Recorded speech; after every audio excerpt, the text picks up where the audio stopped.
دنیا کے مطابق چل رہی تھی. جب بھی تصوف کی کتابوں میں ترک دنیا کا نام آتا ہے تو اس سے مراد ترک لذات دنیا،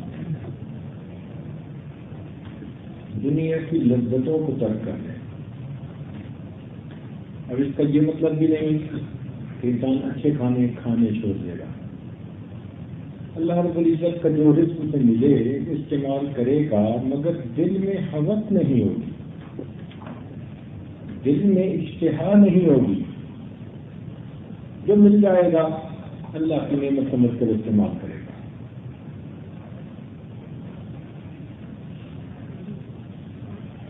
حسن بصری رحمۃ اللہ علیہ فرماتے تھے، ہم نے اپنے اکابر سے جو ذکر سیکھا تو اس کو ہم نے ترک دنیا کے ذریعے سے سیکھا، تسبیحات کے ذریعے سے نہیں، ترک دنیا کے ذریعے. تو اصل چیز ترک لذات دنیا ہے. ہمارے مشائخ نے یہ فرمایا ہے کہ جس طرح گوشت اور سبزی اصل سالن اس سے بنتا ہے، گھی، نمک اور مرچ یہ دوائیں میں سے ہیں. اگر کسی کے پاس نہیں بھی تو سبزی ابال لے تو ابلی سبزی سے کام چل جائے گا، گوشت پانی میں ابال لے کام چل جائے گا. لیکن اگر کسی کے پاس سبزی گوشت ہی نہیں، فقط پانی اور مرچ اور نمک ہے تو اس سے تو کام ہی نہیں چلتا.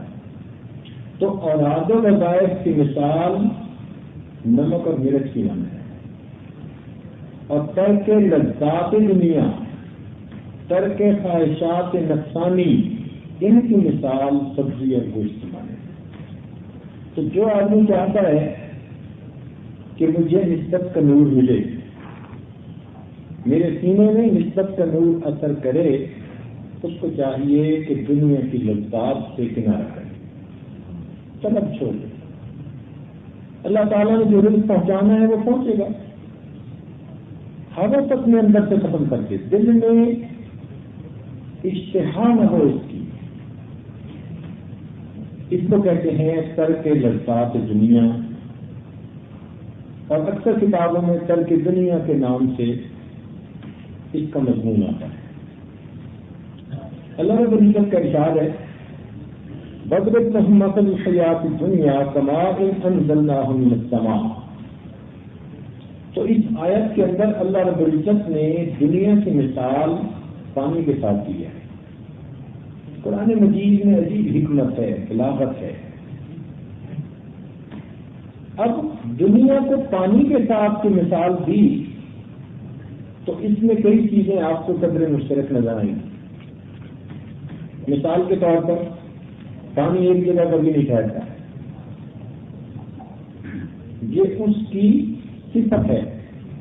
ایک جگہ نہیں ٹھہرتا، جہاں بہنے کا موقع ملے رہتا ہے. تو جس طرح پانی کبھی ایک جگہ نہیں ٹھہرتا، دنیا میں کبھی ایک جگہ نہیں ٹھہرتا. جہاں موقع ملا دنیا ہاتھ سے گئی، ہاتھوں سے نکل جاتی ہے. جو بندہ سمجھتا ہے نا میرے پاس ہے، اس کے پاس سے بھی دنیا روز کھسک رہی ہوتی ہے، مگر یہ کھسکتی آہستہ آہستہ ہے. کسی کے پاس سے 50 سال میں کھسکتی ہے، کسی کے پاس سے 70 سال میں کھسکتی ہے، کسی کے پاس سے یہ 100 سال میں کھسکتی ہے. روز کھسک رہی ہوتی ہے، اس سے مجھے تو پتہ نہیں چلتا. تو یہ رہتی کسی کے پاس نہیں، ہر بندے کے پاس سے جاتی ہے.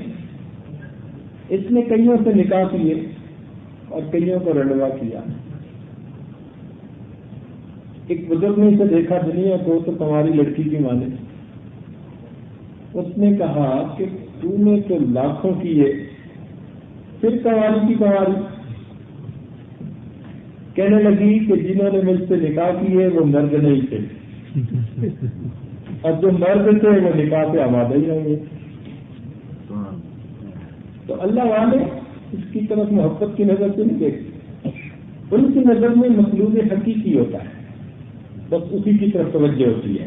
وہ آخرت کی لذتوں کے خواہش مند ہوتے ہیں. بلکہ دنیا کی لذتیں ان کو ملتی ہیں وہ گھبراتے ہیں. ایسا تو نہیں کہ کہیں اعمال کا اجر آخرت کی بجائے ہمیں دنیا ہی میں دیا جا رہا، تو ڈر سے گھبراتے رہتے ہیں. تو ایک مثال تو یہ کہ جس طرح پانی نہیں ٹھہرتا اس طرح دنیا بھی کسی کے پاس نہیں ٹھہرتی. دوسری بات قدر مشترک یہ ہے کہ جو آدمی بھی پانی میں داخل ہوتا ہے وہ تر ہوئے بغیر نہیں رہتا. جو بھی پانی میں داخل ہوگا وہ تر ضرور ہوگا. اسی طرح یہ دنیا بھی ایسی ہے کہ جو دنیا میں گھسے گا متاثر ہوئے بغیر نہیں رہے گا. یہ دنیا ضرور اس پر اثر ڈالے گی، تھوڑا یا زیادہ اس کو اس کا اثر ضرور پہنچے گا. تیسری قدر مشترک یہ ہے کہ پانی جب ضرورت کے مطابق ہو تو فائدے مند ہوتا ہے، اور جب ضرورت سے بڑھ جائے تو نقصان دہ ہوتا ہے. آتے ہیں نا طوفان، سیلاب، پانی کے بند توڑ کے آ جاتے ہیں، وہ ضرورت سے زیادہ ہوتا ہے. تو جب تک ضرورت کے مطابق ہے فائدے مند، جب ضرورت سے جائے تو نقصان دہ. دنیا بھی اس طرح ضرورت کے مطابق ہے تو بندے کے لیے فائدے مند ہے، اور جب ضرورتوں سے بڑھ گئی اب اس میں نقصان پہنچانا شروع کر دیا. یہ جتنی عیاشیاں ہوتی ہیں یہ ضرورت مندوں کی تھوڑی ہوتی ہیں، ان کے پاس اپنی ضرورتوں سے بہت زیادہ ہوتا ہے.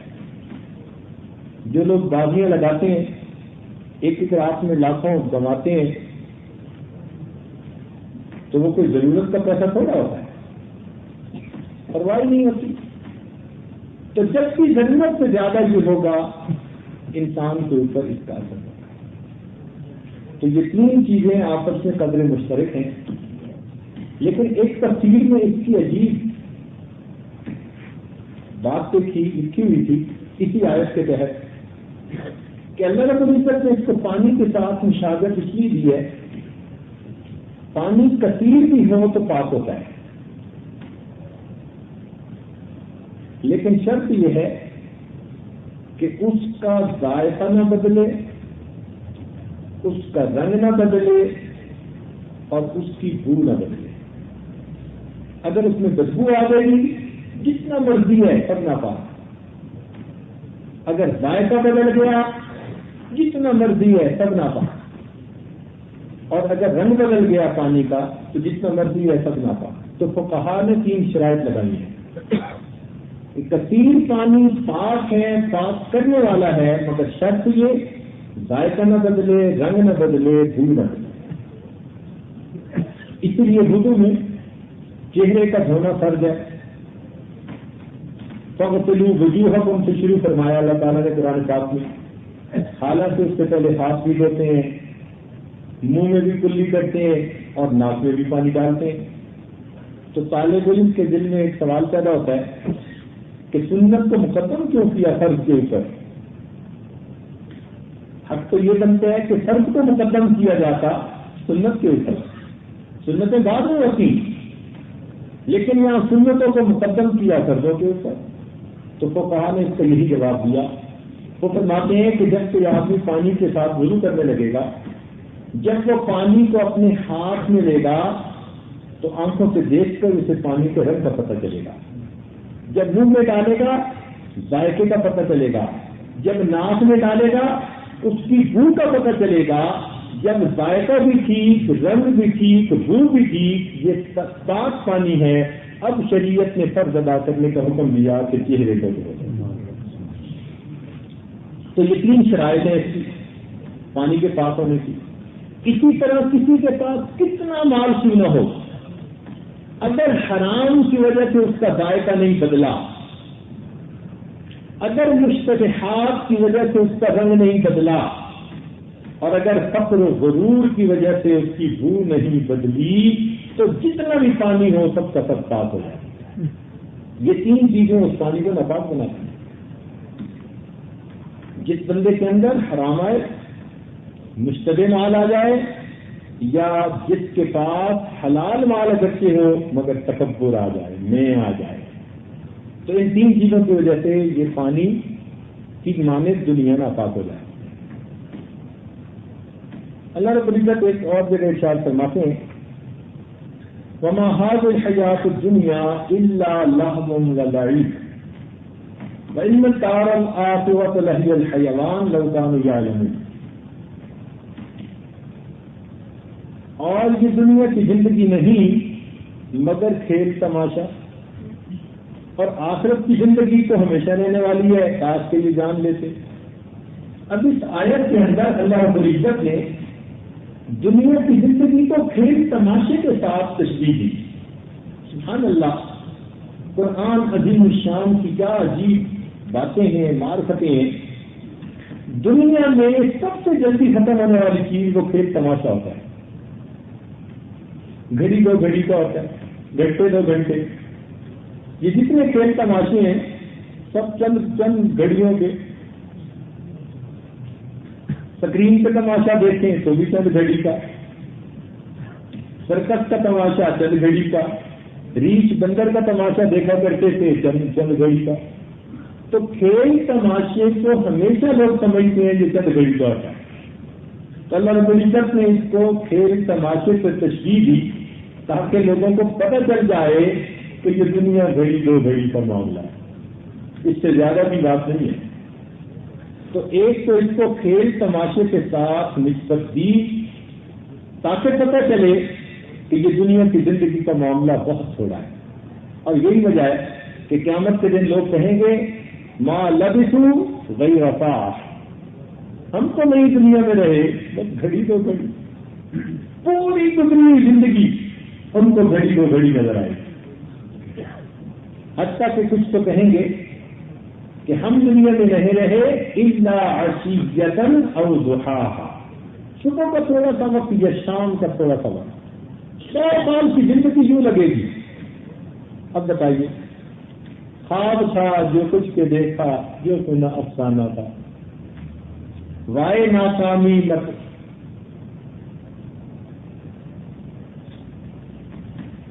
تو آدمی کو یوں محسوس ہوگا کہ جیسے یہ کوئی خواب تھا جو ہم نے دیکھا ہے۔ حضرت نوح علیہ السلام کی عمر 1000 سال سے زیادہ ہے، 950 سال تو تبلیغ کی عمر الا 50 عاما۔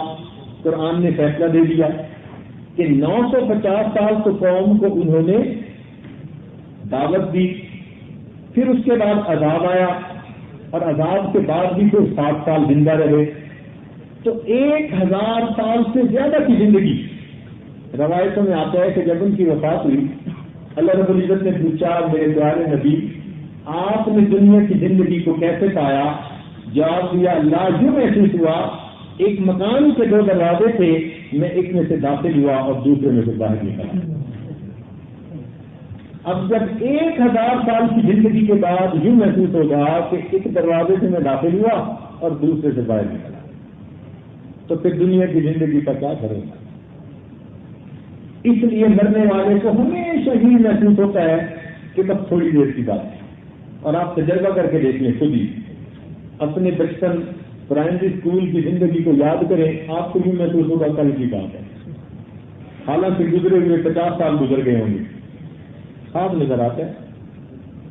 تو پوری دنیا کی زندگی انسان کو اسی طرح خواب نظر آئے گی۔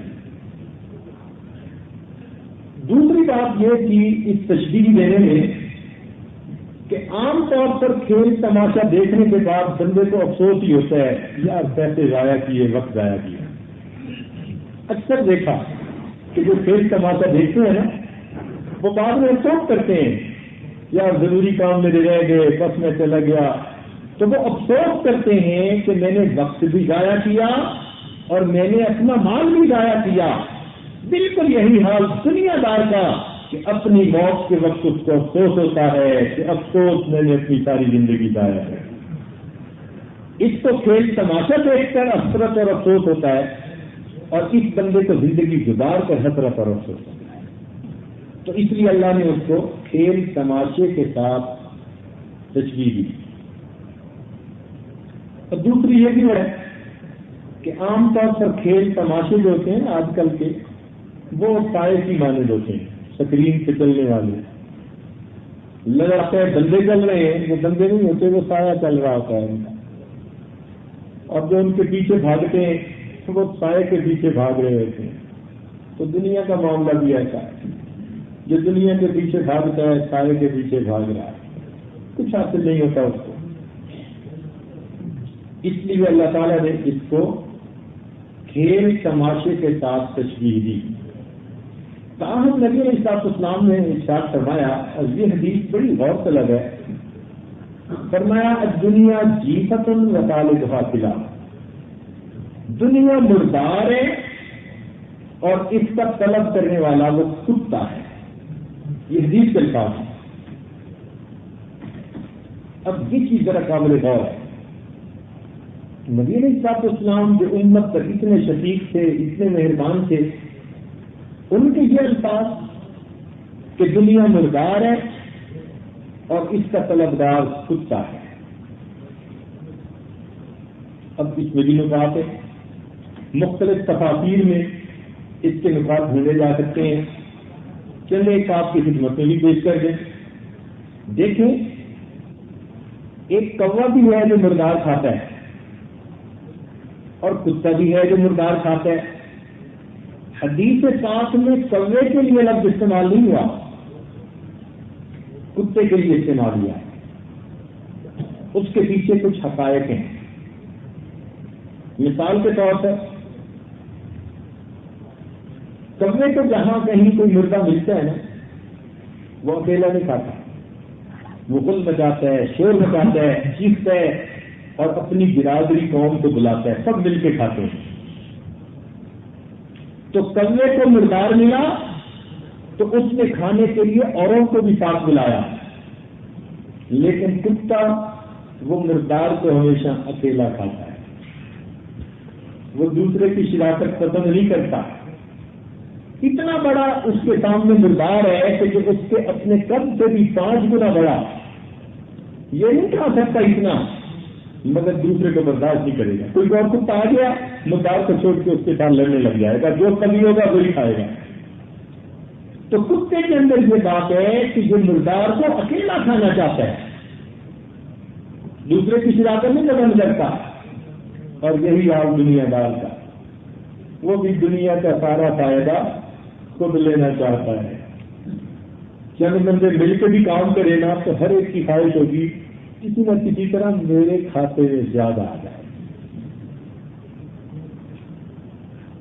دوسرے کو دینے کے لیے راضی نہیں ہوتا، سارا کا سارا خود لینا چاہتا ہے۔ تو گویا اس کے اندر بھی اسی کتے جیسی صفت ہے کہ جس طرح وہ اکیلا مردار کو کھانا چاہتا ہے، یہ بھی ساری دنیا کے خزانوں کو اکیلا سمیٹنا چاہتا ہے۔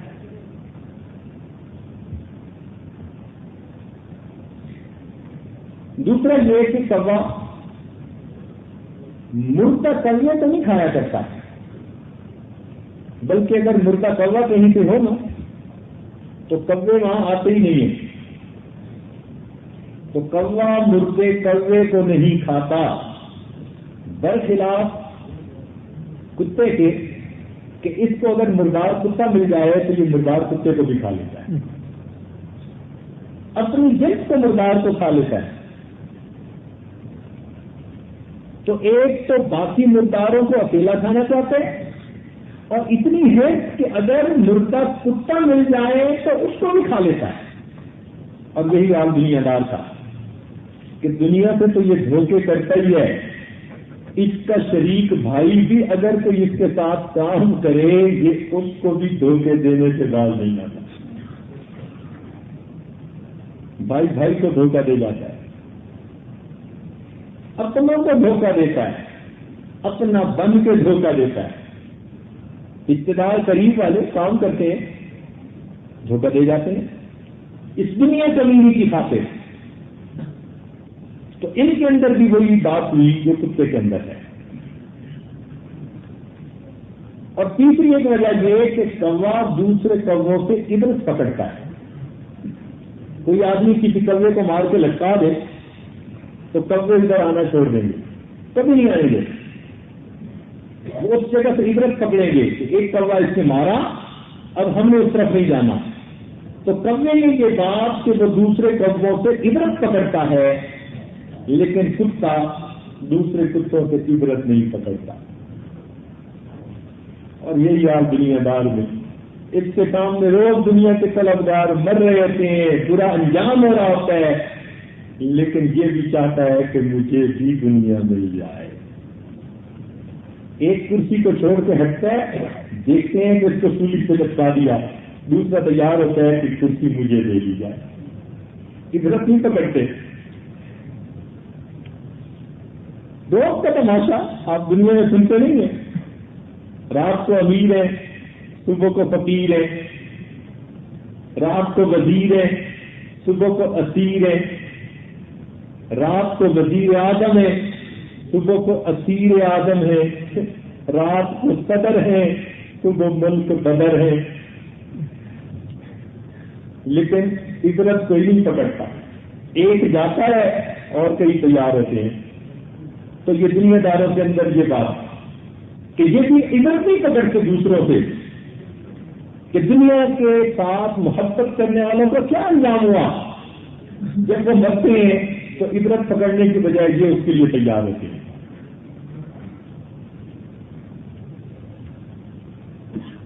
اور ایک یہ بات بھی ہے کہ کوا اگر مردار کو کھائے گا بھی تو وہ نرم گوشت کھاتا ہے، ہڈیوں کو کچھ نہیں کہتا. یہ کوا اوپر کا نرم گوشت کچھ نوچ لے گا، ہڈیوں کو کچھ نہیں کہے گا. لیکن کتے کا معاملہ جدا، وہ گوشت بھی کھاتا ہے اور ہڈیوں کو بھی چچوڑتا ہے. اور یہی حال دنیا دار کا کہ وہ جائز منافع پہلے کماتا ہے، پھر سود در سود بھی کھاتا ہے، ہڈیاں بھی چچوڑتا ہے. تو کتے کے ساتھ تشبیہ دینے میں آپ ذرا اندازہ لگائیے کہ کیسی گہرائی ہے جو نبی علیہ السلام نے ارشاد کرنا. بلکہ ایک اور بات بھی ہے، اگر مردار کہیں ہو اور کوا اس میں سے کچھ کھائے نہیں تو یہ رات کو اپنے گھونسلے میں چلا جاتا ہے. رات کو مردار کے پاس نہیں رہتا، دن میں کھائے گا اور رات کو واپس چلا جائے گا. لیکن کتے کی عادت اور ہے، وہ دن میں کھائے گا اور رات کو اس کے پاس بیٹھ کے پہرا دے گا. دن میں بھی وہی، رات میں بھی وہی. اور یہی حال دنیا دار کا، سارا دن یہ دکان کے اندر اور رات کو دکان اس کے اندر. ایسا ہی ہے، سارا دن یہ دکان کے اندر اور جب رات ہوئی تو دکان، نماز بھی پڑھ رہا ہے تو دکان کے اندر. صدق رسول اللہ صلی اللہ علیہ وسلم، ہمارے آقا اور سرکار نے سچ فرمایا، الدنیا جیفۃ وطالبها فلاح. دنیا مردار ہے اور اس کا طلبگار کتا ہے. اللہ رب العزت ہمیں اس کا طلبگار بننے سے محفوظ فرمائے.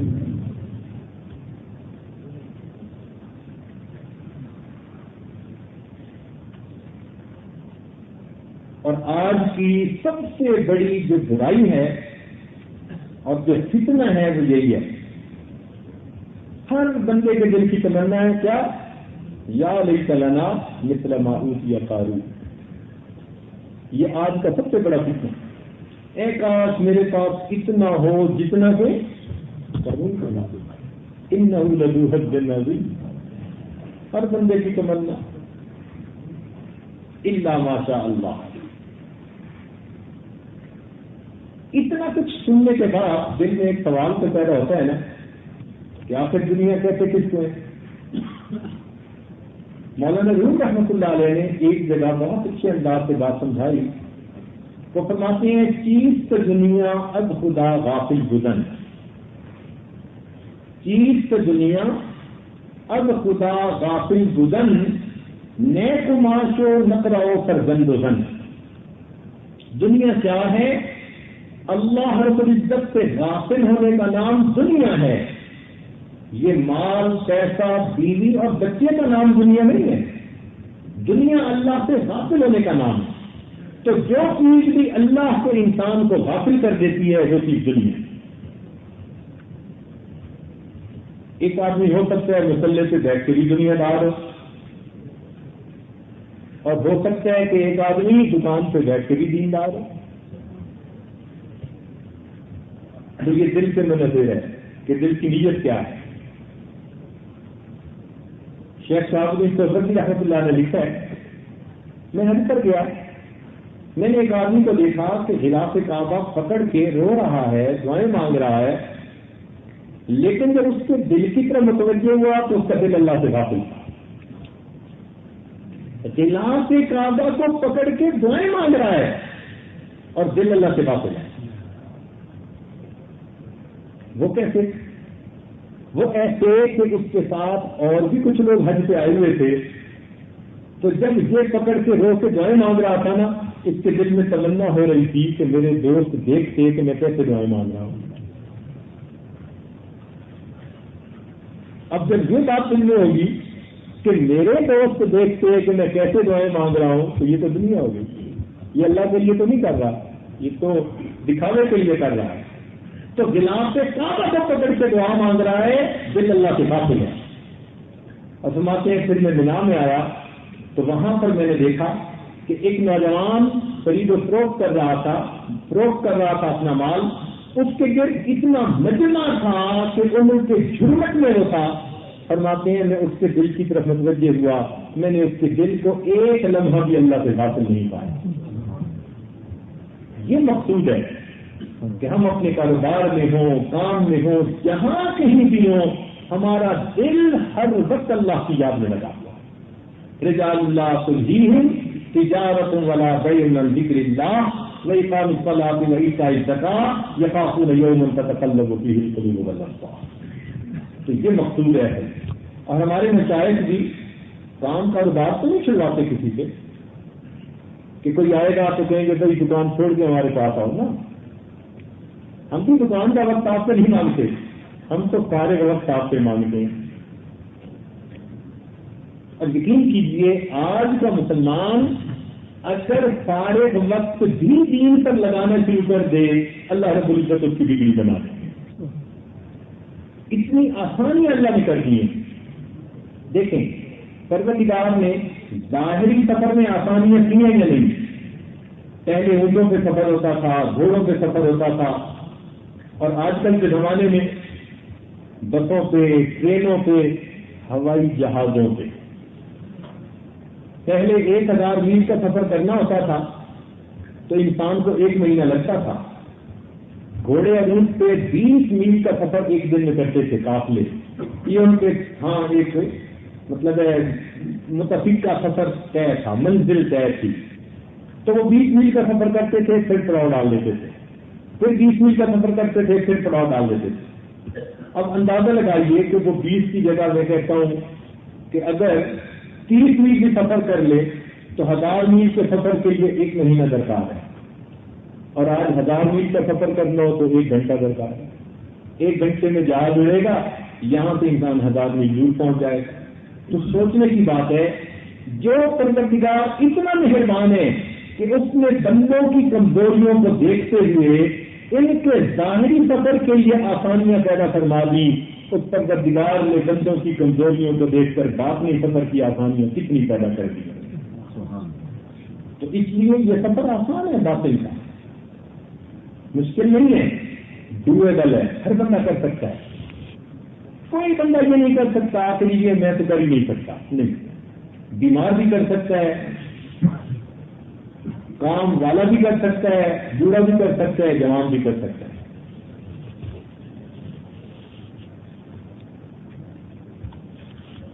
تو فرماتے ہیں کہ دنیا کیا ہے؟ اللہ رب العزت سے غافل ہونے کا نام دنیا ہے. لہذا ایک دستور، ایک تھم رول سمجھ لیجیے کہ جو چیز بھی آپ کو اللہ سے غافل کر دے وہ چیز دنیا میں شامل ہو جائے گی. کوئی چیز بھی ہو، جس چیز کی وجہ سے آپ اللہ سے غافل ہو جاتے ہیں، وہ بیوی ہے تو وہ بھی پھر دنیا میں شامل ہے، وہ بچے ہیں تو بچے دنیا میں شامل، وہ کاروبار ہے تو وہ دنیا میں شامل، وہ کوئی دوست ہے تو وہ دنیا میں شامل، وہ مکان ہے تو وہ دنیا میں شامل، وہ کوئی اور کام ہے تو وہ دنیا میں شامل۔ ہر وہ کام جو اللہ سے حاصل کرے گا وہ دنیا میں شامل ہو جائے گا۔ اس کو دنیا کہتے ہیں۔ کچھ لوگ دنیا کا مطلب صرف مال سمجھ لیتے ہیں، صرف مال نہیں، جو چیز اللہ سے حاصل کر دے۔ اسی لیے ہمارے بزرگ دنیا کی لذتوں سے دور بھاگتے تھے، بچتے تھے، کہتے تھے کہ ان میں لگیں گے تو ان کی حد کوئی نہیں۔ دیکھیں، ضروریات کی حد ہوتی ہے، خواہشات کی کوئی حد نہیں ہوتی۔ اللہ تعالیٰ نے اسی لیے فرمایا کہ دنیا میں ضروریات کو پورا کرو اور خواہشات کو پورا کرنے کے لیے جنت بنائی ہے۔ وَلَكُمْ فِيهَا مَا تَشْتَهِي أَنفُسُكُمْ وَلَكُمْ فِيهَا مَا تَدَّعُونَ۔ تو خواہشات پوری جنت میں ہوں گی، دنیا میں تو ضروریات پوری کیجیے اور اپنی زندگی گزارتے چلے جائیے، آخرت کی فکر کیجیے، یہ اصل مقصود ہے۔ شیخ القادر جیلانی رحمۃ اللہ علیہ کا واقعہ ہے، ان کے سامان کے بھرے ہوئے جہاز چلا کرتے تھے۔ اللہ رب العزت نے انہیں باطنی دنیا کا بھی بادشاہ بنایا تھا اور ظاہر میں بھی اللہ نے ان کو وقت کا سیٹ بنایا تھا۔ تو جہاز تجارت کے سامان کے آتے جاتے تھے۔ ایک سامان آ رہا تھا، ایک جہاز میں سامان آ رہا تھا، تو راستے میں کوئی طوفان آ گیا، اطلاع پہنچی کہ حضرت وہ تو سامان سے بھرا ہوا جہاز ڈوب گیا ہے۔ آپ نے فرمایا الحمدللہ۔ لوگ بڑے ہیں نا، جہاز ڈوبنے کی خبر ملی اور کہتے ہیں الحمدللہ۔ ادھر ہی بیٹھے تھے کہ تھوڑی دیر بعد اطلاع آئی کہ وہ خبر غلط تھی، وہ ڈوبتے ڈوبتے بچ گیا اور بالآخر صحیح سلامت کنارے پر لگ گیا۔ انہوں نے سنا تو پھر کہا الحمدللہ۔ اب جو بیٹھنے والے تھے ان کو بات سمجھنا ہے، حضرت ڈوبنے کی خبر ملی تو بھی الحمدللہ، اور کنارے لگنے کی خبر ملی تو بھی الحمدللہ۔ یہ کیا معاملہ ہے، سمجھ میں نہیں آیا۔ تو فرمایا کہ بھائی جب ڈوبنے کی خبر ملی تو میں نے اپنے دل میں جھانک کر دیکھا کہ اس نقصان پر میرے دل میں کوئی دکھ ہوا ہے یا نہیں، تو میرے دل میں کوئی دکھ نہیں تھا۔ میں نے کہا الحمدللہ۔ جب وہ بچ کے آ گیا میں نے دیکھا کہ میرے دل میں اس پر خوشی ہوئی یا نہیں، میرے دل میں کوئی خوشی نہیں تھی۔ میں نے کہا الحمدللہ۔ یعنی آ گئی تو بھی دل میں کوئی خوشی نہیں اور چلا گیا تو دل میں کوئی غم نہیں۔ مگر یہ کیفیت ہر ایک کی نہیں ہوتی، یہ جنہوں نے محنت کی ہوتی ہے یہ ان کی ہوتی ہے۔ میں اور آپ تو ایسے ہیں کہ دنیا آئے گی تو خوشی ہوگی اور جائے گی تو غم ہوگا۔ اللہ تعالیٰ اس بات کو جانتے تھے کہ میرے بندوں کے اندر کمزوری ہے، اس لیے اللہ نے دنیا کی محبت سے منع نہیں کیا۔ علم نکتہ، اللہ رب العزت نے دنیا کی محبت سے منع نہیں کیا، دنیا کی احبیت سے منع کیا ہے۔ اس نقطے کو سمجھیں، اللہ رب العزت نے فقط دنیا کی محبت سے منع نہیں کیا، دنیا کی احبیت، یعنی جب یہ محبت اللہ کی محبت کے غالب آ جائے گی پھر یہ منع ہو جائے گی۔ ویسے تو ہر انسان کو نفع ہوگا تو خوشی ہوگی، انسان ہے، نقصان ہو جائے گا تو دل میں غم ہوگا، تو یہ چیز بری نہیں ہے۔ ہاں، یہ محبت اتنی نہ بڑھے کہ اللہ کی محبت کے اوپر غالب آ جائے۔ اس لیے فرمایا کل انسان آباؤکم وابناؤکم واخوانکم وازواجکم وعشیرتکم واموال اقترفتموها وتجارۃ تخشون کسادها ومساکن ترضونها احب الیکم من اللہ ورسولہ۔ دیکھیں ان چیزوں کی احبیت سے منع کیا جا رہا ہے، تو معلوم ہوا کہ ان تمام چیزوں کی محبت ٹھیک ہے جب تک یہ اللہ کی محبت سے ٹکراتی نہیں ہے، اور جہاں یہ ٹکرانے لگے، اللہ کے راستے سے روکنے لگے، تو اے مومن تمہاری منزل کچھ اور ہے، ان محبتوں کو پاؤں کے نیچے رکھ کے قدم آگے بڑھاؤ تاکہ منزل نصیب ہو جائے۔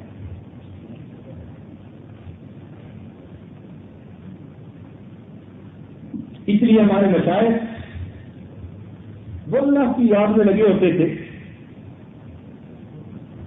اور ان کی نظر میں انسان کی عظمت اس کے دین کی وجہ سے ہوتی تھی، دنیا کی وجہ سے کوئی عظمت نہیں ہوتی تھی۔ ہمارے صرف تاریخ اسلمیہ کے بزرگ تھے خواجہ ابوالحسن خرقانی رحمۃ اللہ علیہ، خرقان کے رہنے والے تھے، فقیر آدمی تھے۔ ان کی خانقاہ سے بہت لوگ تھے، اللہ نے قبولیت عامہ دی ہوئی تھی، وقت کے امیر کبیر سب ان کے پاس آتے تھے اور اللہ نے ان کو فقیرانہ رنگ دیا تھا، اپنی زندگی گزارتے تھے۔ ایک مرتبہ انہوں نے اپنے خدام کو حکم دیا کہ بھئی آج ساری خانقاہ کی صفائی کرو، جمعہ کا دن تھا، نہاؤ دھو خانقاہ کی صفائی کرو۔ اب اس زمانے میں چپس کے فرش تو ہوتے نہیں تھے، کچی مٹی ہوتی تھی، چنانچہ سب نہانے دھونے میں لگ گئے، کوئی خانقاہ کے جھاڑو دینے میں لگ گئے۔ حضرت کو سر میں بال لمبے لمبے رکھے ہوئے تھے، کٹے رکھتے تھے، تو سر میں کھجلی ہوتی تھی۔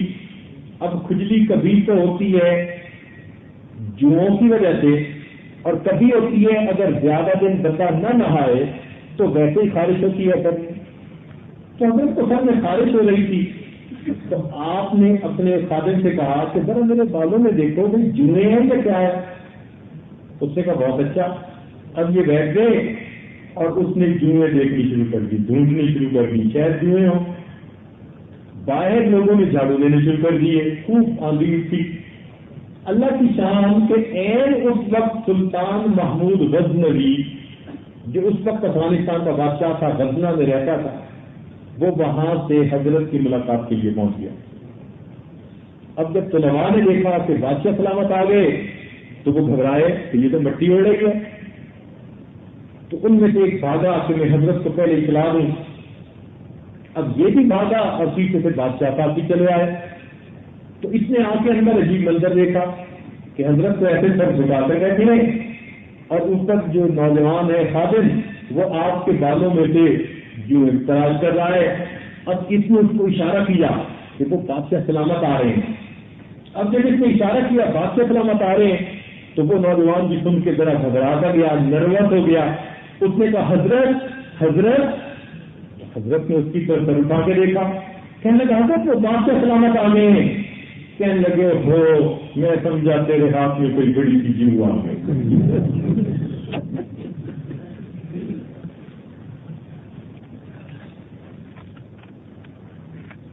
میں سمجھا تیرے ہاتھ میں کوئی بڑی چیز ہوا گئی۔ اب اس سے اندازہ لگائیے کہ ان کے دل میں دنیا کی کیا حقیقت ہوتی۔ سلطان محمود غزنوی آیا، حضرت بیٹھے رہے، یہ آ کے ملا۔ ملنے کے بعد پھر اس نے حضرت کو کچھ پیسے تھیلی میں پیش کیے ہدیے کے طور پر، نے قبول کیے، پھر پیش کیے۔ حضرت نے اس کے بدلے خشک روٹی پڑی ہوئی تھی وہ پیش کی کہ آپ کھائیے۔ اب اس نے لقمہ تو منہ میں ڈال لیا بادشاہ سلامت نے، لیکن خشک روٹی اترتی نہیں تو گلے میں پھنس گئی۔ تو جب حضرت نے دیکھا کہ گلے میں لقمہ پھنس گیا تو فرمایا کیا ہوا، اترتا نہیں؟ کہنے لگا جی نہیں۔ فرمایا یہ بھی اسی طرح میرے گلے سے اترتی نہیں۔ ایسی نصیحت تھی۔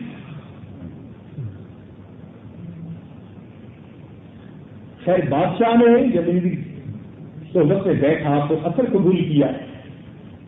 اب وہ جب جانے لگا تو حضرت اس کے ساتھ اپنی خانقاہ کے دروازے تک گئے اور وہاں جا کے رخصت کیا۔ تو بعد میں ایک طالب علم نے سوال پوچھا کہ حضرت جب وہ آئے تو آپ بیٹھے رہے، اٹھے بھی نہیں، اور جانے لگے تو دروازے تک چھوڑ کے آئے، یہ کیا معاملہ؟ فرمانے لگے بھائی جب آیا تھا تو اپنے آپ کو بادشاہ سمجھ کے آیا تھا، میں تھی اس کے دل میں، اکڑ تھی، تکبر تھا، اور ہم نے اس تکبر کا علاج کیا، جہاں بیٹھے تھے وہیں بیٹھے رہے۔ اب جب وہ کچھ دیر میرے پاس رہا اس کے دل میں اہل اللہ کی محبت پیدا ہو گئی، مناسبت پیدا ہو گئی۔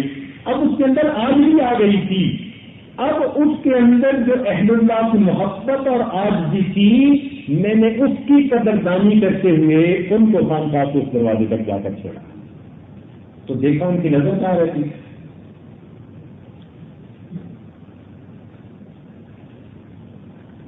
مشہور واقعہ ہے کہ اس دوران سلطان محمود غزنوی نے کہا کہ حضرت میں نے سومناتھ پہ 16 مرتبہ حملہ کیا ہے اور 16 دفعہ ناکام ہوا۔ یہ کوئی آسان کام ہے؟ ایک دفعہ فوج چڑھانا، شکست ہو جائے، پھر بکتر فوج کو پھر اکٹھا کر کے پھر چڑھانا، 16 دفعہ شکست کھانے کے بعد تو دل ہی ٹوٹ جاتا ہے بندے کا۔ اور آج کل تو نوجوان 16 دفعہ رشتہ مانگنے کے ہی نہ جائیں، کہیں گے اور بڑے۔ تو بار بار یہ کام کے لیے عجیب کہنے لگا حضرت کامیابی نہیں ہوئی، کچھ دعا فرما دیجیے۔ حضرت نے کیا کہا، ایک جبہ پڑا ہوا تھا وہ دے دیا، فرمایا کہ اپنے ساتھ لے جائیں اور جہاں کہیں آپ ضرورت محسوس کریں تو اس وقت اس جبے کو اپنے سامنے رکھ کر اللہ سے یہ دعا مانگنا، اے اللہ اگر اس جبے والے کا تیرے ہاں کوئی مقام ہے، اے اللہ اس کی برکت سے میرے اس معاملے کو حل فرما دے۔ اس نے کہا بہت اچھا، تو چل پڑا۔ اب اس نے پھر آخری دفعہ سومناتھ پہ حملہ کیا۔ اس وقت ہندو اور دوسرے مذاہب کے لوگ سب اکٹھے ہو کے مسلمانوں کے خلاف لڑتے تھے۔ تو جب اس نے حملہ کیا، ان کی تعداد تھوڑی، کفار کی تعداد بہت زیادہ۔ اب پھر اس نے دیکھا کہ ہمارے لشکر میں کمزوری آ گئی، اسے یاد آیا کہ حضرت نے تو مجھے ایک جبہ دیا تھا۔ چنانچہ اس نے جبے کو سامنے رکھا اور اللہ تعالیٰ سے دعا مانگنے بیٹھ گیا، اے مالک اگر اس جبے والے کا تیرے ہاں کوئی مقام ہے اور وہ تیرے دوستوں میں سے ہے تو اے اللہ اس کی برکت سے تو مجھے فاتح بنا دے۔ چنانچہ جنگ کا پانسا پلٹا اور اللہ تعالیٰ نے اس کو سومناتھ کا فاتح بنا دیا۔ خیر جب سومناتھ فتح ہو گیا، بہت عرصے کے بعد سلطان محمود غزنوی نے سوچا کہ میں حضرت کے پاس جاؤں، حضرت کا شکریہ بھی ادا کروں اور خوشخبری بھی سناؤں۔ وہ حضرت کو ملنے کے لیے آیا، سارا واقعہ سنایا۔ حضرت نے پوچھا یہ بتاؤ دعا کیا مانگی تھی؟ حضرت دعا یہ مانگی تھی، اے اللہ اگر اس جبے والے کا تیرے ہاں کوئی مقام ہے مجھے سومناتھ کا فاتح بنا دے۔ حضرت نے فرمایا سن کر کہ تم نے بہت سستا سودا کر لیا، اگر یہ دعا مانگتا اے اللہ اس کی برکت سے پوری دنیا کا فاتح بنا دے، اللہ دنیا کا فاتح بنا دے۔ ان اللہ والوں کا اللہ کے ہاں مقام ہوتا ہے، انہوں نے زندگی نیکی تقوی سے گزاری ہوتی ہے، اللہ کے احکام کو، نبی اسلام کی سنت کو پورا کیا ہوتا ہے، اللہ رب العزت ان سے خوش ہوتے ہیں، لہذا ان کی دعائیں قبول ہوتی ہیں۔ سلطان محمود غزنوی کو کسی نے خواب میں دیکھا، وفات کے بعد جنت میں سیر کر رہا، اس نے کہا کہ آپ تو دنیا کے بادشاہ اور بادشاہوں کا حال تو وہاں برا ہونا ہے، حساب کتاب لمبا چوڑا اور آپ کو جنت میں دیکھ رہا ہوں۔ اس نے کہا ہاں ایک عمل تھا بہت چھوٹا تھا لیکن پروردگار کو پسند آ گیا اور میری مغفرت کر دی گئی۔ اس نے کہا وہ کیا؟ کہنے لگا کہ ابوالحسن خرقانی رحمۃ اللہ علیہ کی خانقاہ پر گیا تھا، وہاں لوگ جھاڑو دے رہے تھے، مٹی اڑ رہی تھی اور میں اس مٹی میں سے گزرتے ہوئے اس مٹی کو چہرے پہ مل لیا تھا کہ اللہ والوں کے یہ بستروں کی اور کپڑوں کی مٹی ہے، مجھے فرمایا تو نے میرے راستے میں نکلنے والوں کی مٹی کی قدر کی، اس برکت سے ہم تیرے چہرے کو جہنم سے معاف کروا دیں، تیرے چہرے کو جہنم کی آگ سے بری کروا دیں کہ تو نے محبت کے ساتھ اس اڑتی ہوئی خاص کو اپنے چہرے سے ملا تھا۔ تو دیکھو ان علماء کے اگر کتنا اکرام کیا جائے تو اللہ کے ہاں ایسا قبول ہوتا ہے۔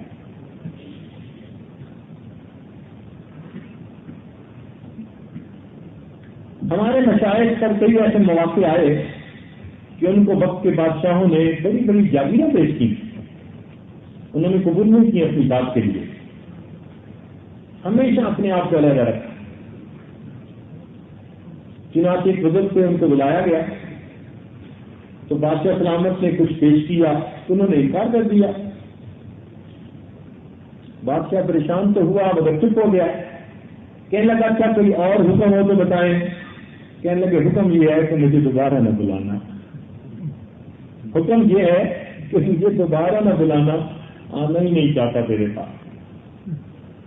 یہ حال کون تھا. مرزا مظہر جانے رحمۃ اللہ علیہ کا نام معروف ہے. وقت کے بادشاہ نے ایک دفعہ بلایا اور کہا کہ جی آپ آئیے، میں آپ کے نام کچھ جاگیر، کچھ زمین کر دینا چاہتا ہوں. تو حضرت نے آگے سے جواب دیا کہ دیکھیں اللہ تعالیٰ نے پوری دنیا کو قرآن پاک میں متاع قلیل کہا ہے. پوری دنیا جو ہے ایک تو قرآن پاک میں کیا کہا؟ متاع قلیل. اور اس قلیل میں سے تھوڑے سے حصے کا بادشاہ اللہ نے آپ کو بنایا ہے، اور اس عقل میں سے اور تھوڑا سا حصہ آپ مجھے لینا چاہتے ہیں. اتنا تھوڑا لیتے ہوئے مجھے شرم آتی ہے. اتنا تھوڑا لیتے ہوئے مجھے شرم آتی ہے، میں اس لیے نہیں جاتا. اللہ کی شان. ایک بزرگ تھے، ان کے علاقے کا نام تھا نیم روز. ان کے ہاں سینکڑوں مہمان آتے تھے، دسترخوان چلتا تھا. اللہ نے مخلوق کو فائدے کا سبب بنایا ہوا تھا. وقت کے بادشاہ نے سوچا کہ چلو اس بزرگ کو نا میں کئی مربع زمین دے دیتا ہوں، اس کی فصلوں سے ان کے مہمان خانہ لنگر خانہ چلتا رہے گا. چنانچہ اس نے سپاہی بھیجا اور سپاہی کو لکھا میں تیری پیشکش کو قبول کر دوں. میرے وقت کالی رات کی طرح کیا ہو جائیں اگر میں تیری پیشکش کو قبول کر دوں. اور دوسری بات لکھی کہ جس دن سے مجھے نیم شب کی شاہی ملی ہے، نیم روز کی بادشاہی تو مچھر کے پر کے برابر دی. جس دن سے مجھے نیم شب کی شاہی ملی ہے، کیا مطلب؟ آدھی رات کو اٹھ کر جو دعائیں مانگتے ہیں نا، وہ نیم شب کی شاہی ہوتی ہے. تو فرمایا کہ جس دن سے مجھے نیم شب کی شاہی ملی ہے، نیم روز کی بادشاہی تو مچھر کے پر کے برابر دی. اللہ. تو ان لوگوں کو اللہ رب العزت روحانی دنیا کی بادشاہی عطا فرما دیتے. اس لیے ان کی نظر دنیا کے مال پیسے تو نہیں ہوتے. سالم بن عبداللہ رحمۃ اللہ علیہ، عبداللہ بن عمر رضی اللہ عنہ کے بیٹے، سبحان اللہ، ایک مرتبہ طواف کر رہے تھے. طواف میں وقت کا بادشاہ بھی آ گیا. اب جب طواف میں ملاقات ہوئی تو اس نے کہا سلام دعا کے بعد کہ کوئی حاجت ہے تو بتائیے، کوئی حاجت ہے تو بتائیے. تو آپ نے بیت اللہ کی طرف اشارہ کر کے کہا تو خدا کے بندے، اس گھر میں آ کے بھی میں نے تجھے سے مانگنا، اس گھر میں آ کے بھی میں نے تیرے سامنے آج کو بیان کرنی ہے. اب وہ بڑا شدیدہ ہوا، لیکن اس نے دل میں رکھ لی. جب طواف کر کے سالم بن عبداللہ رحمۃ اللہ علیہ مطاف سے باہر نکلے، حرم سے باہر نکلے، تو بادشاہ بھی عین اسی وقت حرم سے باہر نکلا. اب پھر آمنا سامنا ہوا. جب آمنا سامنا ہوا تو بادشاہ نے پھر سلام کیا اور موقع تھا، کہنے لگا اچھا اب تو ہم مسجد سے باہر ہیں، اب کوئی حاجت ہے تو بیان کیجیے، کچھ مانگیے. تو آپ نے اس سے پوچھا کہ مجھے یہ بتائیں میں آپ سے دین مانگوں یا دنیا مانگوں؟ میں آپ سے دین مانگوں یا دنیا مانگوں؟ اب وہ دین تو کہہ نہیں سکتا تھا کیونکہ دین میں تو آپ کی اس وقت مثال نہیں تھی، اتنی عزت تھی آپ کی. تو جب آپ نے کہا کہ دین مانگوں یا دنیا مانگوں تو وہ کہنے لگا جی دنیا مانگیں. تو آپ نے فرمایا کہ دنیا تو جس طرح دیدار میں بنائی ہے اس سے میں نے کبھی نہیں مانگی، میں تم سے کیا مانگوں گا؟ جس طرح دیدار نے دنیا کو بنایا ہے اس سے میں نے دنیا کبھی نہیں مانگی، تو تم سے میں کیا مانگوں گا؟ تو ان بزرگوں کا یہ حال ہوتا ہے. دنیا کی نعمتوں پہ ان کی نظر نہیں ہوتی، ان کی نظر آخرت کی نعمتوں پر ہوتی ہے.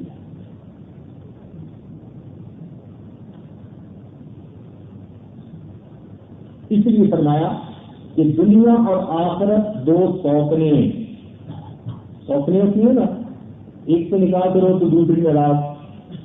لیکن ہمارے مشائخ نے فرمایا کہ نہیں، اس سے بھی بہتر مثال یہ ہے کہ دنیا اور آخرت دو بہنیں ہیں. دنیا اور آخرت دو بہنیں ہیں اور قرآنی فیصلہ ہے ان تجمعوا بین الاختین، کہ تم ایک نکاح میں دو عورتوں کو، دو بہنوں کو اکٹھا نہیں کر سکتے، ایک سے نکاح کرو گے تو دوسری سے نکاح اس وقت تمہارا نہیں ہو سکے گا۔ تو جس نے دنیا سے نکاح کیا آخرت گئی، اور جس نے آخرت سے نکاح کیا اس کو دنیا قربان کرنی پڑے گی۔ تو اس لیے انسان آخرت کو پسند کرے، وہاں کی نعمتیں ہمیشہ ہمیشہ رہنے والی ہیں، والباقیات الصالحات، ہمیشہ رہنے والی وہاں کی نعمتیں، ان کو انسان اپنے لیے چن لے۔ حدیث پاک میں آتا ہے کہ نبی علیہ السلام نے فرمایا اور دنیا ملعونۃ، دنیا ملعونہ ہے، وملعون ما فیہا، اور جو کچھ دنیا میں ہے وہی ملعون ہے، الا ذکر اللہ، سوائے اللہ کی یاد کے، وما والا، یا جو اس کے قریب ہے، یعنی ذکر اللہ، ذکر کرنے والے اور جو ذکر کے قریب ہے جن اس کے اسباب ہیں، ان کو چھوڑ کر باقی ساری دنیا ملعون ہے۔ تو اس سے اندازہ لگائیے کہ اللہ رب العزت کیا چاہتے ہیں؟ وہ چاہتے ہیں کہ ہم ذکر کے ذریعے اپنی زندگی کو آخرت والی زندگی بنا لیں اور دنیا سے اپنی زندگی کو ہم علیحدہ کریں، اور یہ چیز ذکر سے نصیب ہوتی ہے، علم سے نصیب ہوتی ہے۔ اس لیے اللہ نے جب سے بھی دنیا بنائی کبھی بھی اس کو محبت کی نظر سے نہیں دیکھا۔ اللہ تعالیٰ چاہتے ہیں میرے بندے دنیا سے دل لگانے کی بجائے آخرت سے دل لگائیں۔ اس لیے ہمارے اسلاف کو بھی دنیا کی زندگی سب تھوڑی دیر کی بات نظر آتی تھی، کہتے تھے کہ یہاں کی لذتوں کے پیچھے کیا لگنا۔ جب یہ چیز آ جائے تو اب سوچیے نوجوان انسان کے لیے اپنے نفس کو کنٹرول کرنا کتنا آسان ہوگا۔ جو نفسانی لذتوں کے پیچھے بھاگے گا اسے گناہ کی پیشکش بھی ہوگی تو وہ بچے گا اور سمجھے گا کہ یہ فانی لذت کے پیچھے نہ جاؤں، ایسا نہ ہو کہ اس کے بدلے آخرت کی لذتوں سے محروم کر دیا جائے۔ تو اس لیے ترک ذات دنیا، اس کو اپنانا انتہائی ضروری ہے۔ تو مومن کا کام یہ ہے کہ رزق حلال کی نیت سے کوشش کرے اور معاملہ اللہ سے چھوڑ دے۔ اللہ بہت عطا کر دے تو اللہ کا شکر ادا کرے، اور اللہ اس کو تنگی کا رزق دے تو صبر کرے۔ شکر کرنے والا بھی جنتی اور صبر کرنے والا بھی جنتی۔ تو مومن کے لیے تو دونوں طرف جنت ہے۔ نتائج کیا ہوں گے یہ ہمارے اختیار میں نہیں ہے، یہ اللہ کی تقسیم ہے۔ اللہ فرماتے ہیں نحن قسمنا بینہم معیشتہم، ہم نے ان کے درمیان رزق کو تقسیم کیا۔ ہم اللہ کی تقسیم پہ راضی ہیں، جو اللہ نے بھیجا اس کی تقسیم پہ راضی۔ اس لیے حدیث پاک میں آتا ہے کہ دنیا میں جس بندے کو تھوڑا رزق ملے گا اور وہ اس کے باوجود اللہ سے راضی ہوگا، اللہ تعالیٰ قیامت کے دن فرمائیں گے میرے بندے تو میرے دیے ہوئے تھوڑے رزق پہ راضی ہو گیا تھا، آج میں تیرے تھوڑے عملوں پہ راضی ہو جاتا ہوں، اللہ اس کو جنت عطا فرمائے۔ تو اس لیے اللہ کسی کو کھلا رزق دے تو وہ شکر ادا کرے، اور اگر کسی کو تنگ رزق دے تو وہ صبر کر لے۔ ایسا نہ ہو کہ تنگ رزق میں جھوٹ بولے اور دھوکے دے اور دوسروں کا مال غلط طریقے سے حاصل کرنے کی کوشش کرے، اور یہ بھی نہیں کہ مال زیادہ مل جائے اللہ کو بھول کے چوڑا ہو جائے، خدا یاد ہی نہیں، یہ بھی نہ ہو۔ تو دیکھو اسلام نے کیسا اعتدال کا راستہ دکھایا، اعتدال کا راستہ کہ آدمی کے پاس مال بھی ہو اور پھر اس کے ساتھ علم بھی ہو۔ اس لیے نبی علیہ السلام نے فرمایا نعمت دنیا، وہ دنیا کتنی اچھی ہے جو انسان کے آخرت کے بنانے کے لیے استعمال ہو جائے۔ تو معلوم ہوا کہ ساری دنیا بری نہیں ہے، ساری دنیا بری نہیں ہے۔ نعمت دنیا جو الفاظ حدیث کے، وہ دنیا کتنی اچھی ہے جو آدمی کے آخرت کے سنورنے کا ذریعہ بن جائے۔ لہذا جو مال آخرت کے سنورنے کا ذریعہ بنتا ہے وہ انسان کے پاس اللہ کی نعمت ہوا کرتا ہے۔ اور یہ فقیر تو کہتے ہیں کہ آج کے دور میں مال انسان کے ایمان کے لیے ڈھال ہے۔ آج کے دور میں مال انسان کے ایمان کے لیے ڈھال ہے، اس کا ایمان بچتا ہے اس سے۔ حدیث پاک میں آتا ہے قابل فقر یقین کفرا، کریم ہے تنگ دستی تجھے کفر میں نہ پہنچا دے. اور ہم نے لوگوں کو کفر کا ارتکاب سے دیکھا ہے. تنگ دستی کی وجہ سے کفر کے تنگ میں بولتے ہیں. تنگ دستی کی وجہ سے چند پیسوں کی خاطر اپنا نام مسلمانوں والا بدل کے کفار والا نام اپنا لیتے ہیں. اور آپ کو پتہ ہی ہے کہ کئی ملکوں میں جو آبادیاں بڑھ رہی ہیں تو وہ کیسے شریف کام کر رہی ہیں اور چند پیسوں کا وظیفہ ماہانہ دینے کے بدلے ان کا نام مسلمانوں سے عیسائیوں والا کروا کے وہ دین بیچارے کو بیچ کرتے ہیں. لیکن اسلام کی بات 100% سچ ہے کہ قریب ہے کہ تنگ دستی تمہیں کفر تک پہنچا. اس لیے تنگ دستی سے اللہ کی پناہ مانگے. ہم آزمائشوں کے قابل نہیں ہیں, اللہ کی پناہ مانگے. اللہ رب العزت نے اچھے حال میں رکھا ہوا ہے, اللہ کا شکر ادا کریں.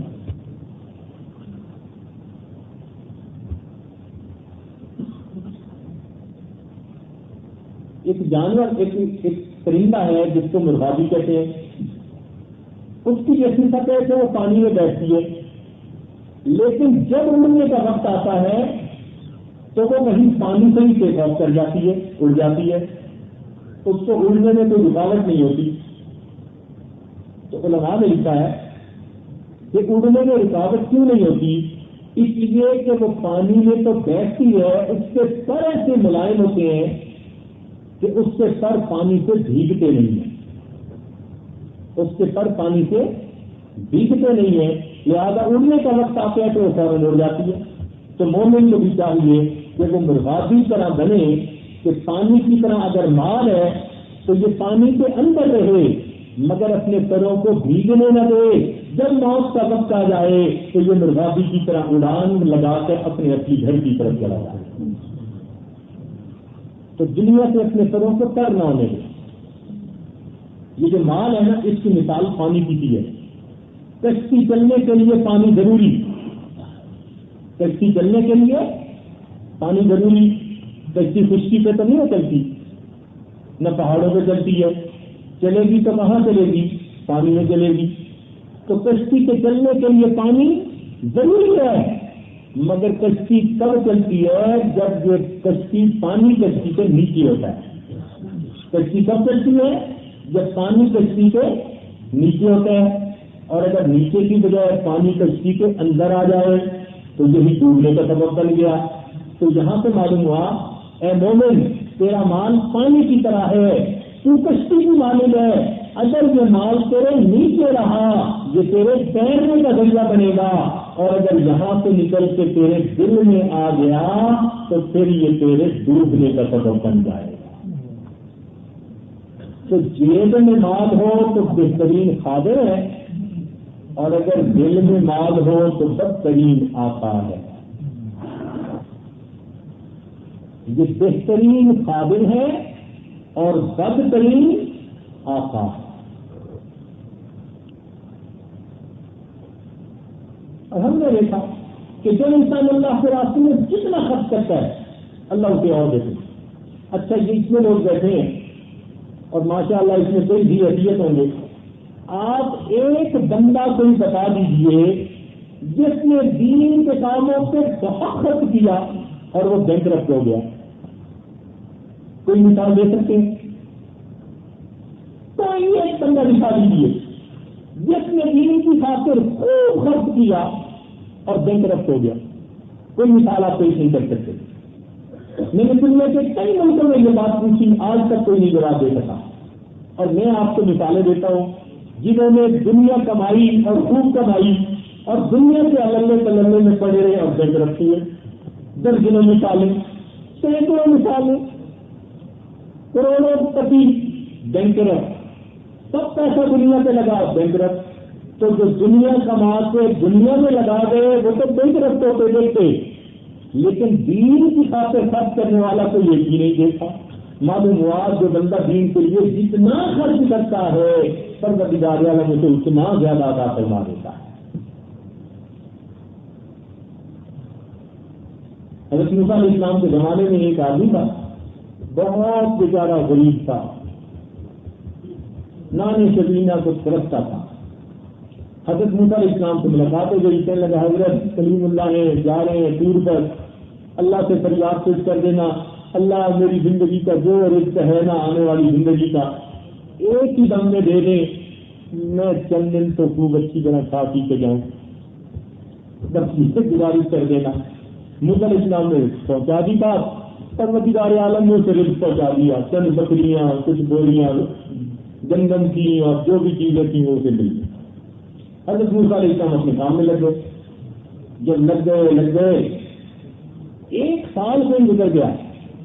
ایک دن خیال آیا کہ فلاں بندے کا کیا بنا، تو آپ چلے گئے اس کا پتہ تو کریں۔ جب اس کے گھر پہنچے تو دیکھا جناب عالی شان مکان بنایا ہوا ہے، دوست آئے ہوئے اور دسترخوان لگے ہوئے اور قسم قسم کے کھانے پکے ہوئے اور موج میلے اڑا رہا ہے۔ حضرت موسیٰ علیہ السلام کھڑے کھڑا، خیر پھر کچھ دنوں بعد ٹور پر حاضر ہوئے، اللہ تعالیٰ سے کلامی ہوئی، پروردگار عالم آپ نے تو ساری زندگی کا رزق دے دیا تھا، وہ تو تھوڑا سا تھا، اور اب میں نے دیکھا تو کئی گنا زیادہ موج میلے اڑا رہا ہے۔ اللہ تعالیٰ نے فرمایا کہ میرے پیارے نبی اسلام اگر وہ اپنی ذات پر استعمال کرتا تو اس کا رزق وہی تھا جو اس کو ہم نے دے دیا تھا۔ اس نے ہمارے ساتھ نہ کیسی تجارت کی، کیا اس نے مہمانوں کو کھلانا شروع کر دیا، میرے راستے میں خرچ کرنا شروع کر دیا، اور میرا دستور ہے کہ میرے راستے میں 1 خرچ کرتا ہے میں اس کو کم از کم 10 دیا کرتا ہوں۔ اس کو تجارت میں نفع زیادہ ہوا اس لیے اس کے پاس مال و دولت بہت ہے، تو جو اللہ کے راستے میں لگاتا ہے اللہ رب العزت کم از کم 10 گنا ورنہ 70 گنا 100 گنا فرمایا بڑا ہوگا اس ایسا ہوگا۔ تو اس لیے اس مال کو انسان ضائع نہ کرے۔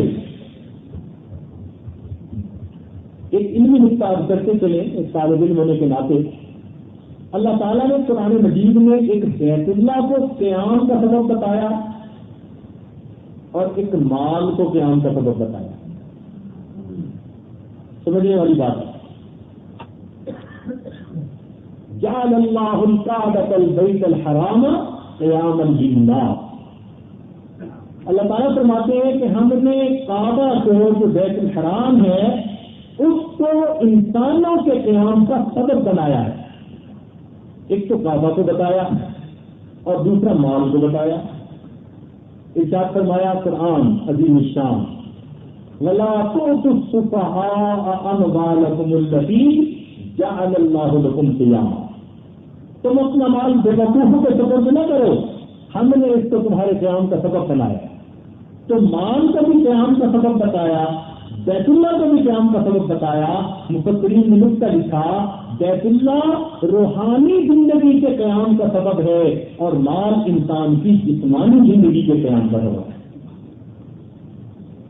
تو اس لیے اگر اللہ نے کسی کو مال دیا وہ اس کو نعمت سمجھے اور اس کو اپنی آخرت کے بنا لینے لگا۔ اگر کسی کو کم رزق ملا تو صبر کرے اور کسی کو زیادہ ملا تو شکر ادا کرے، اللہ شکر کرنے والے کو بھی راضی اور صبر کرنے والے کو بھی راضی۔ اس لیے ایوب علیہ السلام کے لیے اللہ نے نعم العبد کا لفظ استعمال کیا، انا وجدناہ صابرا نعم العبد انہ اواب۔ تو ایوب علیہ السلام کے لیے اللہ نے قرآن میں نعم العبد کا لفظ استعمال کیا، اور سلیمان علیہ السلام جن کی بادشاہی کی مثال نہیں ملتی اللہ نے قرآن میں ان کے لیے بھی نعم العبد کا لفظ استعمال کیا۔ تو سوچئے اگر ایوب علیہ السلام کی طرح کسم پرسی کی زندگی گزارے گا مگر صبر کر لے گا وہ بھی نعم العبد ہے، اور سلیمان اسلام کی طرح شاہی کی زندگی گزارے گا مگر اللہ کے حکموں والی ہوگی، اللہ کی نظر میں وہ بھی نعم العبد ہے۔ تو معلوم ہوا کہ مال کی محبت اگر اتنی ہے کہ انسان اللہ کو نظر انداز کر دے غافل ہو جائے پھر یہ بری ہے، اور اگر اس کے ذریعے انسان آخرت کمائے تو پھر یہ اللہ کی نعمت ہے۔ اللہ رب العزت ہمیں عافیت والا رزق عطا فرما دے، ایسا مال دے جو وبال سے خالی ہو، ایسا مال دے جو وبال سے خالی ہو، اور ہم اپنی آخرت کی تیاری کے اندر لگے رہیں، آخرت کو بنائیں۔ زندگی کا کیا بھروسہ کب آئے گی، کب موت آئے گی اور کب نہیں آئے گی ہم میں سے کوئی نہیں جانتا. اس لیے موت کے لیے پابا رقاب رہے. تو جو ابھی سن گئی تھی نبی اسلام نے فرمایا تم کی دنیا کا ان کا غریب اور آگے قدیم. دنیا میں زندگی ایسے گزارو جیسے کوئی پردیسی ہوتا ہے یا رات پر چلنے والا مسافر ہوتا ہے. اللہ رب العزت ہمیں اس دنیا کی حقیقت کو سمجھنے کی توفیق عطا فرمائے. ہر لمحے آخرت کی تیاری نصیب فرمائے اور قیامت کے دن ہمیں اپنے مقبول بندوں میں شامل فرما لے. وآخر دعوانا ان الحمد للہ رب العالمین. دعا سے پہلے تھوڑی دیر کے لیے آپ اللہ کی یاد میں بیٹھ کریے. بالکل کر لیجیے, آنکھوں کو بند کر لیجیے, سر کو جھکا لیجیے. دنیا اور جو کچھ دنیا میں ہے اس سے ہٹ کر کے اللہ تعالیٰ کی یاد میں دل چاہیے. انسان جب اپنے اندر جھانکتا ہے اسے اپنی اصل تصویر نظر آتی ہے. اپنے من کے دریچے کو کھولیے, اپنی اصل تصویر کو دیکھیے. ساری دنیا کے خیال دل سے نکال دیجیے اور یہ سوچیے اللہ رب العزت کی رحمت آ رہی ہے, دل میں سما رہی ہے, دل کی ظلمت اور سیاہی دور ہو رہی ہے اور دل کہہ رہا ہے اللہ اللہ اللہ. اپنے من میں ڈوب کر کاچا سراغے زندگی, اپنے من میں ڈوب کر کاچا سراغے زندگی. تو اگر میرا نہیں بنتا نہ بن اپنا تو بن. من کی دنیا تو جو مستی جذب و شوق. تن کی دنیا سود و سودا مکر و من. من کی دولت ہاتھ آتی ہے تو پھر جاتی نہیں. تن کی دولت چھاؤں ہے, آتا ہے دھن جاتا ہے دھن. پانی پانی کر گئی مجھ کو قلندر کی یہ بات. تو جھکا جب غیر کے آگے نہ تن تیرا نہ من. تو جھکا جب نفس کے آگے نہ تن تیرا نہ من. لا الہ الا اللہ